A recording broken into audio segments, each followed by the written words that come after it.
You know this feeling intimately. You are sitting in a meeting or perhaps at a dinner table with friends. Someone asks for a favor.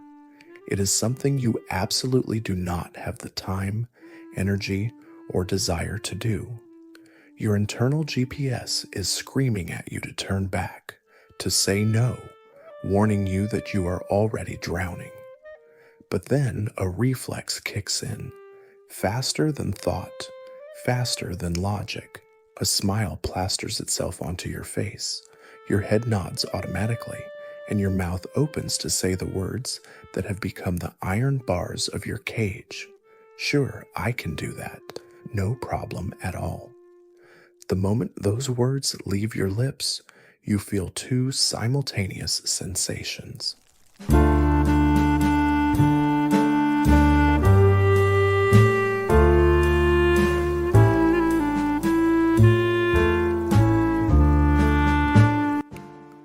First, a wave of relief washes over you because you have avoided conflict. You remain the good person, the reliable one. But second, a heavy, sinking stone of dread settles in your stomach. You have just betrayed yourself again. You are the person who apologizes when someone else bumps into you. You are the person who eats a meal you didn't order because you didn't want to bother the waiter. You are the emotional shock absorber for your family, the doormat for your boss, and the therapist for your friends. You move through the world with a singular, exhausting mission to ensure that everyone around you is comfortable, happy, and approving of you, even if it means setting yourself on fire to keep them warm. Society often mislabels this behavior. We call it kindness, generosity, or being a saint. But true kindness is a choice. People-pleasing is a compulsion. It is not an act of love. It is a fear response disguised as a virtue. It is a desperate, lifelong hustle to purchase safety using the currency of self-sacrifice. To understand why you cannot stop saying yes, we must look past the behavior and stare directly at the wound underneath. The root of people-pleasing is rarely just a desire to be nice. It is a profound, primal fear of abandonment. For the people-pleaser, the equation of life was written very early, often in childhood, while other children learned that love was unconditional, that they could be messy, angry, or selfish and still be safe. You learned a different lesson. You learned that love was conditional. You learned that you were valuable, not because of who you were, but because of what you did for others. Maybe you had a parent who was emotionally volatile, and you learned to be the peacekeeper to avoid an explosion. Maybe you were praised only when you were good, quiet, or helpful, and ignored when you were needy. You internalized a brutal truth. If I have needs, I am a burden. If I am a burden, I will be rejected. If I am rejected, I will die. So you developed a strategy. You became a chameleon. You learned to scan a room instantly, reading micro-expressions, sensing shifts in tone to determine what everyone else needed you to be. You became an expert in the needs of others while becoming a stranger to your own. Psychologists call this the fawn response. We all know fight, flight, and freeze, but fawn is the fourth survival mechanism. It is the act of moving toward the threat to appease it. If you are aggressive, I will make myself small. If you are needy, I will make myself useful. If I can make you happy, you won't hurt me. Over decades, this survival mechanism hardens into a personality trait. You begin to define your entire worth through the eyes of others. You become a mirror, reflecting back what people want to see, But if you were to step away from the reflection, you would be terrified to find that there is no one standing there. To truly dismantle the machinery of people-pleasing, we cannot just look at who you are today. We must perform an excavation and go back to the site of the original injury. People-pleasers are not born, they are made.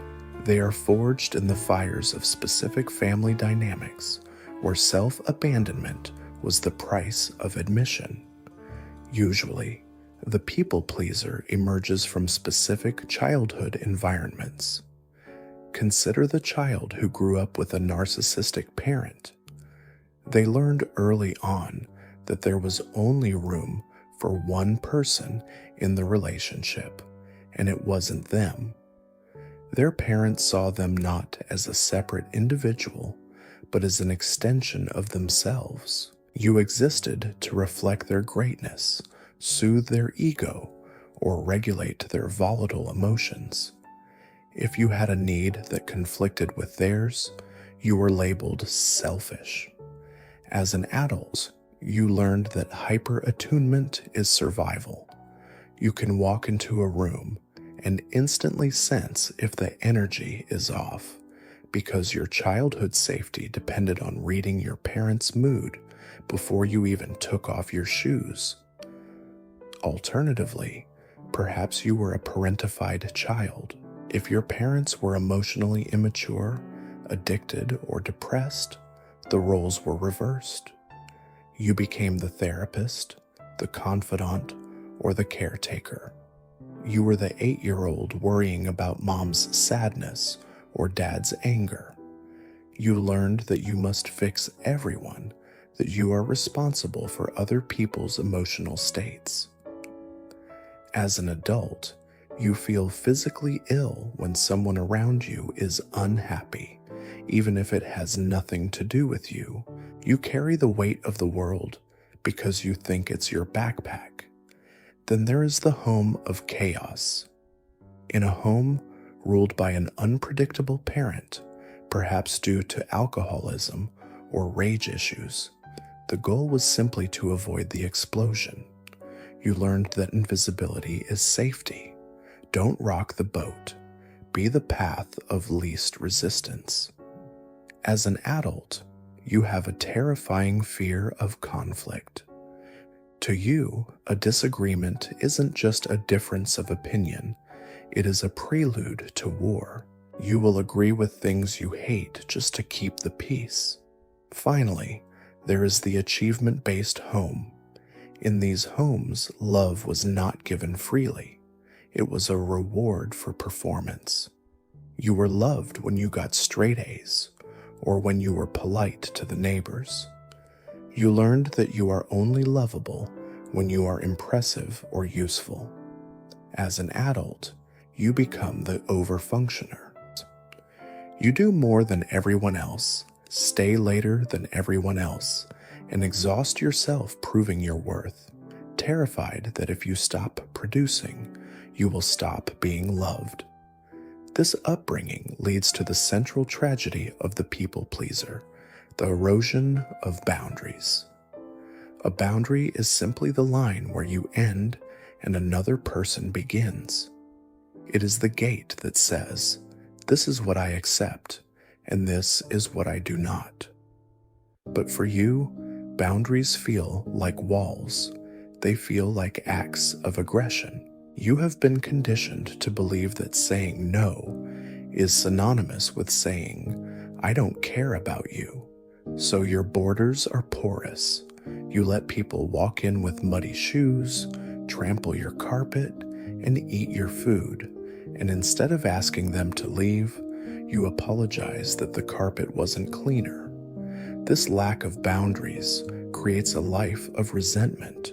This is the dirty secret that people-pleasers rarely admit. Underneath the smiling, helpful exterior, there is often a simmering cauldron of rage. You are angry because you are doing things you don't want to do. But more deeply, you are angry because of the covert contract. The covert contract is the unspoken deal you make with the world. I will do everything for you. I will anticipate your needs. I will never say no. And in return, you will love me, you will take care of me, and you will never leave me. But here is the catch. No one else signed that contract. The people around you just think you really like baking cookies at 2 a.m. or taking on extra shifts. They don't know you are doing it to buy their love. So when they don't reciprocate, when they don't read your mind and meet the needs you never voiced, you feel betrayed. You feel used. But the harsh truth is that you taught them to treat you like this. You taught them that your time had no value. You taught them that your needs were negotiable. You trained them to overlook you. Let's look at how this manifests in the real world. Take James, the office martyr. He is a talented graphic designer who is always the first to arrive and the last to leave. When a colleague is overwhelmed, James offers to take their project. When the boss needs something done over the weekend, James volunteers before the sentence is even finished. Externally, James looks like the ideal employee. Internally, he is burning out and fantasizes about quitting every day. He sees colleagues who do half the work getting promoted because they know how to negotiate. James is stuck doing grunt work because everyone knows he won't refuse it. James believes his professional worth is tied to his utility. He is terrified that if he says no, he will be exposed as incompetent. He is buying job security with his mental health, but tragically, his boss respects him less for it, viewing him as a doormat rather than a leader. Then there is Maya, the chameleon partner. Maya meets a new boyfriend, Liam, who loves hiking and indie rock. Suddenly, Maya, who hates bugs and loves pop music, buys hiking boots and starts listening to obscure bands. She cancels plans with her friends to be available whenever Liam calls. She never disagrees with him. 6 months later, Liam breaks up with her, saying he feels like he doesn't really know who she is. Maya tried so hard to be the perfect girlfriend that she erased her personality.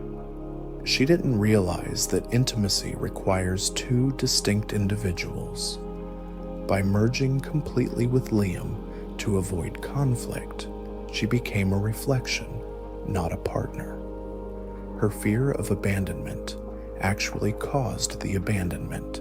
We often treat people pleasing as a personality quirk, like being messy or being a morning person, but it is not a quirk. It is a state of chronic physiological stress. Remember the fawn response?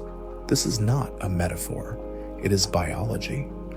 When you are faced with a potential conflict, like saying no to a boss or confronting a partner, your brain perceives this as a life or death threat. It activates the hypothalamus pituitary adrenal HPA axis. This process begins with an initial stressor, in your case, the fear of disappointing someone. This triggers the hypothalamus in your brain, which signals the pituitary gland.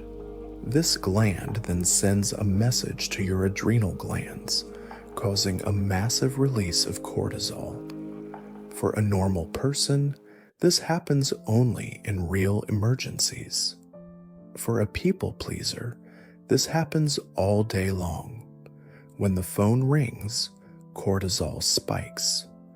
When someone asks for a favor, cortisol spikes. When you obsess over an email you sent, cortisol spikes. The physiological effects of this are profound.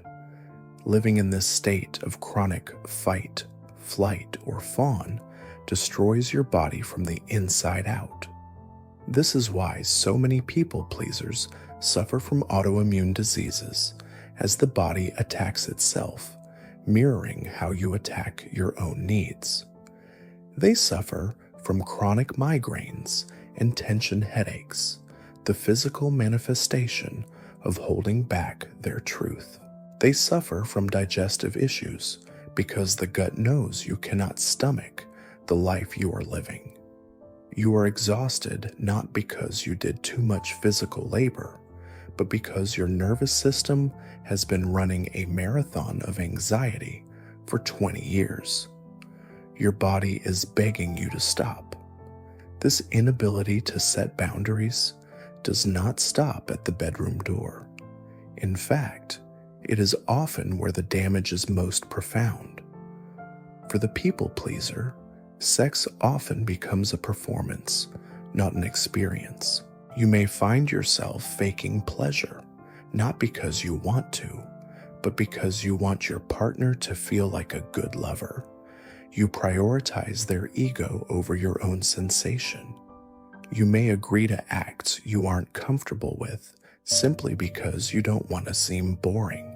You may have sex when you don't want to because you feel it is your duty, or you fear they will leave if you refuse. This leads to dissociation. During intimacy, instead of being present in your body, you float away. Over time, this erodes desire.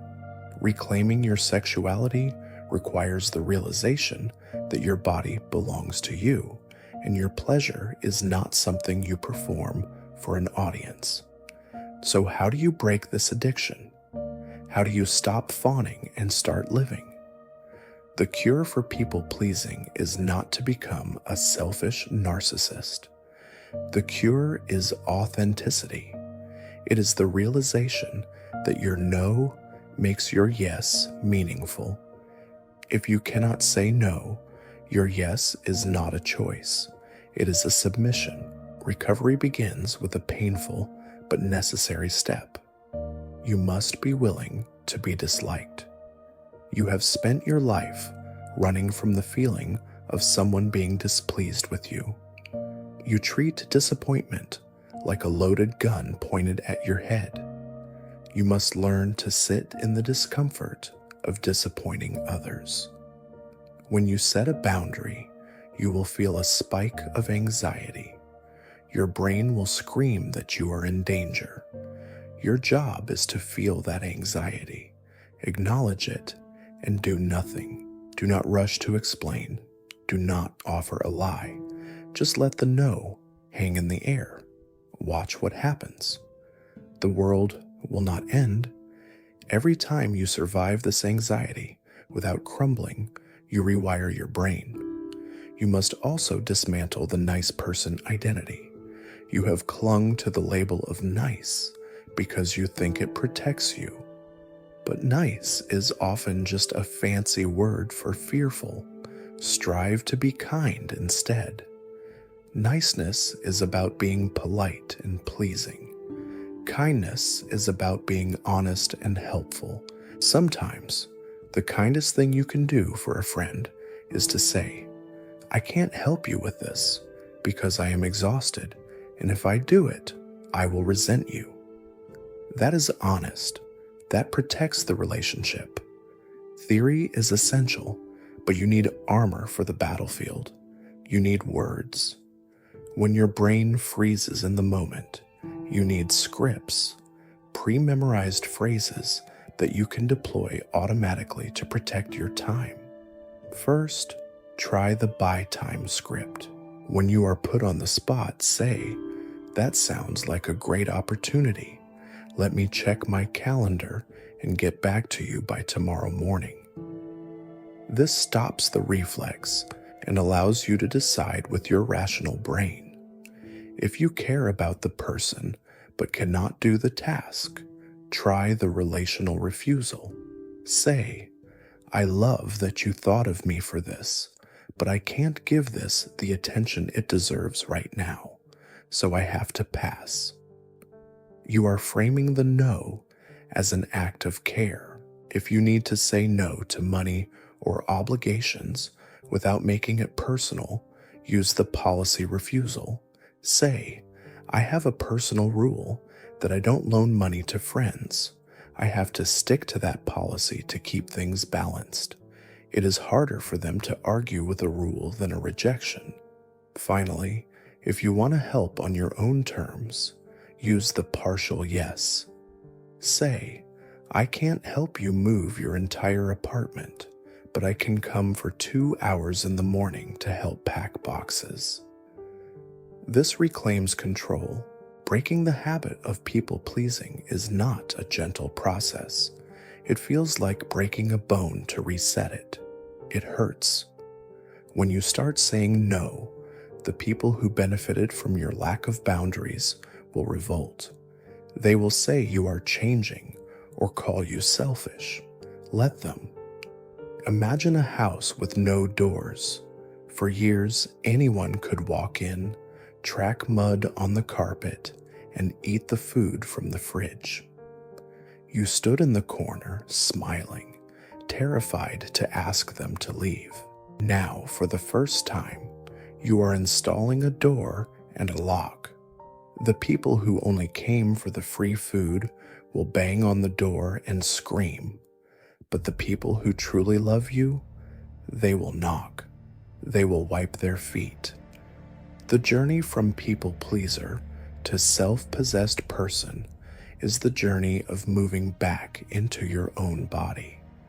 It is the realization that you are the protagonist of your own life, not just the supporting character in everyone else's. You have a finite amount of time on this earth. Every time you say a resentful yes to someone else, you are saying no to your dreams, your rest, and your peace. Stop setting yourself on fire to keep others warm. They have their own blankets. It is time to save yourself.